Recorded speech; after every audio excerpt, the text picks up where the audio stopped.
Greetings. Now we are going to get into lesson number 4 of the pop movement. This is an extremely important lesson, and it starts by explaining the complexities behind the emissions of greenhouse gases. I had mentioned to you that the main factors behind emissions of greenhouse gases are population growth and economic growth.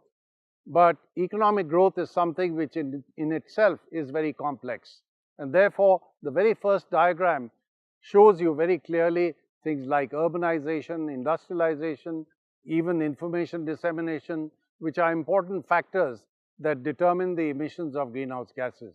Another important factor is the behavior of human beings, because remember, it is human behavior that is largely responsible for consumption and production decisions. Then the next set of diagrams shows you how emissions have increased over a period of time and how rapidly they have increased in recent years. But what is particularly important is the fact that different groups of countries are responsible for different levels of emissions in the past. And therefore, what we need to keep in mind is the equity and the ethical dimensions of this problem. Clearly, there are some countries, mainly developed countries, which are far more responsible for having caused this problem than some of the developing countries. The worst case is that of the small island developing states.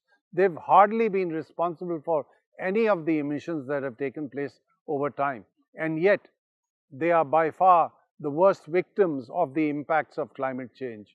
They are already suffering from sea level rise, which really threatens their existence. So therefore, we need to look at all these dimensions, particularly the ethical and the equity dimensions of the problem. And this is what would determine how we are going to deal with this problem in the future.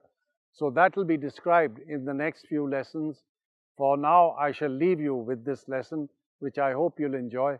And of course, I will be back for lesson number 5. Thank you very much.